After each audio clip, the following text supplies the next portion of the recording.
Did you know that in Greek mythology, the gods were never designed to be good? They were designed to be inevitable. When we think of Mount Olympus today, we often picture a sanitized pantheon.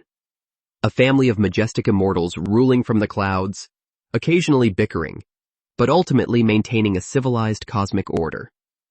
This is a profound misunderstanding. To the ancient Greeks, the divine world was not a sanctuary of justice. It was a crime scene. Welcome to the foundation of Greek myth. Today, we are stripping away the modern Polish to examine the most foundational narrative in classical antiquity, the succession myth. This is not just a story about gods fighting monsters. It is a psychological exploration of generational trauma, the paranoia of power, and the terrifying cost of sovereignty. To understand Zeus, we must understand the men who came before him. We must look at the primordial architecture of the universe and the original sin that cursed the divine bloodline forever. It begins with the sky, the earth, and a father who refused to let his children exist. In the beginning, according to Hesiod's Theogony, there was chaos, a great, yawning void. To the modern mind, chaos implies disorder, but to the ancient Greek, chaos was simply the chasm, the terrifying empty space between things. From this void emerged Gaia, the earth, and she brought forth Uranus, the starry sky, to cover her completely. Uranus became the first sovereign of the cosmos, but his rule was one of suffocating tyranny. As Gaia gave birth to their children, Uranus was horrified by what he had helped create. These were not just the beautiful titans.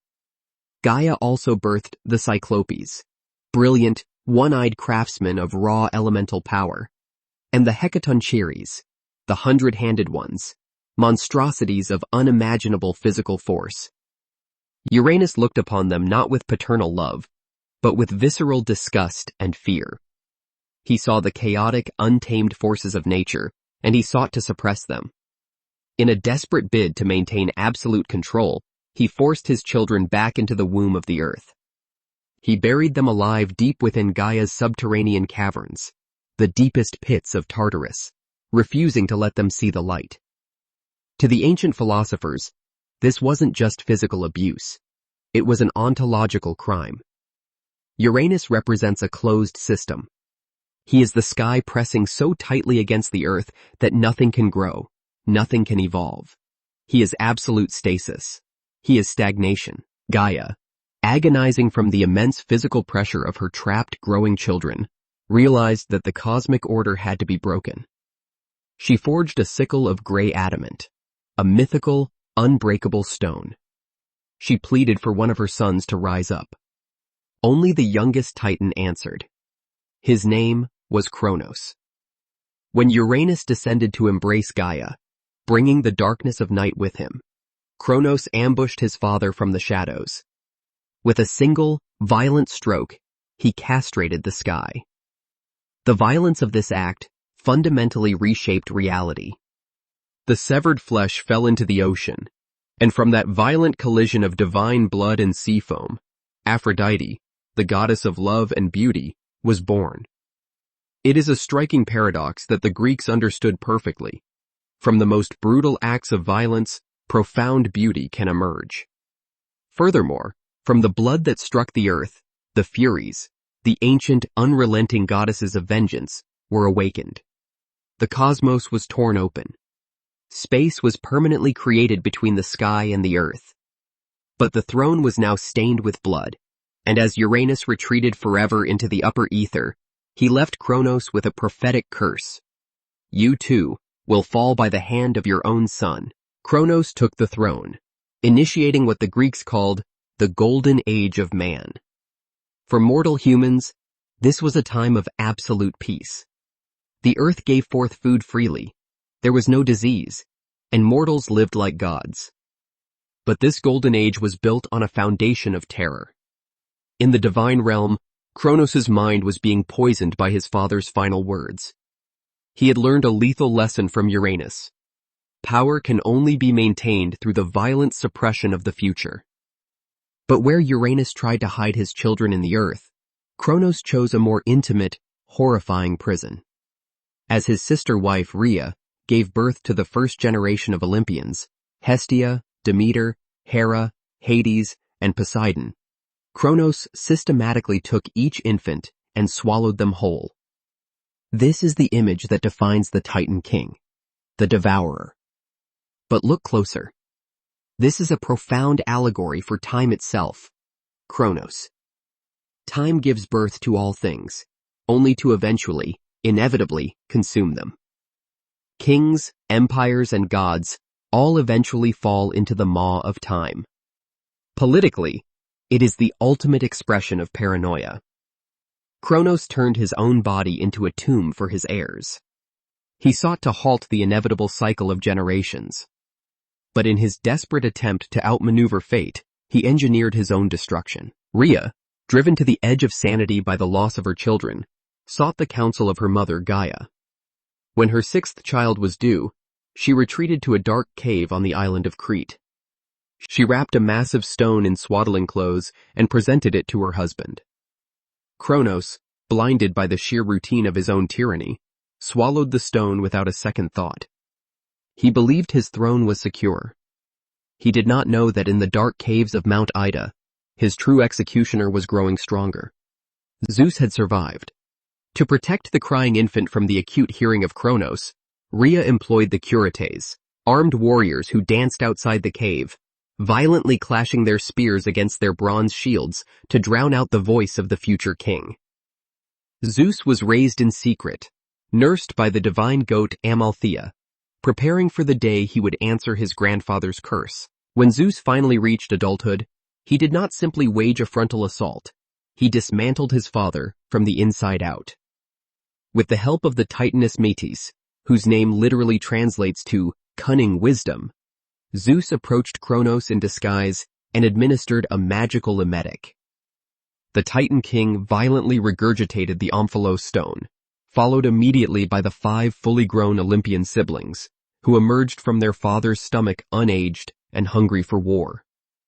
What followed was the Titanomachy, a 10-year cataclysmic war that nearly tore the fabric of the universe apart.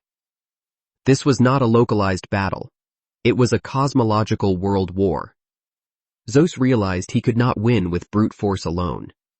He did something Kronos and Uranus were too arrogant to do. He built alliances. Zeus descended into the black pit of Tartarus and liberated the Cyclopes and the 100-handed ones, the very monsters his grandfather had imprisoned. In gratitude, the Cyclopes forged the ultimate weapon of mass destruction for Zeus, the thunderbolt. Armed with lightning and backed by the 100-handed ones hurling 300 massive boulders in a single volley, the Olympians overwhelmed the old guard. The ancient texts describe the earth boiling, the forests catching fire, and the very foundations of Tartarus shaking from the violence. In the end, Kronos and the Titans were defeated, bound in unbreakable chains, and cast into the abyssal depths. Zeus took the throne. The sky was his. But the ancient curse of Uranus still echoed in the pristine halls of Mount Olympus. The prophecy stated that Metis, Zeus's brilliant first wife, would bear a daughter equal to her father in strength, and a son who would eventually overthrow him. Faced with the exact same existential threat as his father and grandfather, Zeus stood at a cosmological crossroads. Would he bury his children in the earth? Would he devour them? Zeus chose a different path, one that permanently altered the cosmic hierarchy. He did not swallow his child. He swallowed Metis herself.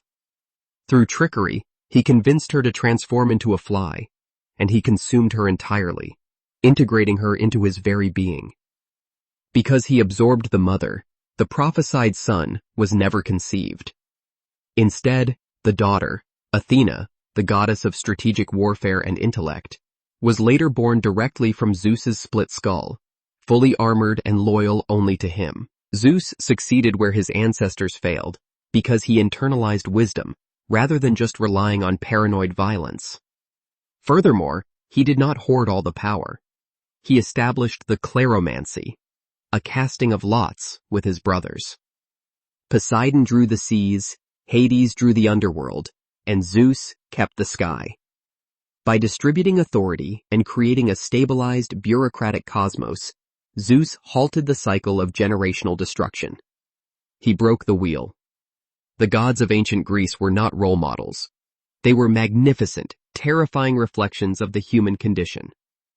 The succession myth shows us that the ancients understood a fundamental truth. The struggle between the old and the new is violent, inevitable, and written into the very fabric of the universe. We all inherit the world from the generation before us, and we must all, eventually, surrender it to the next.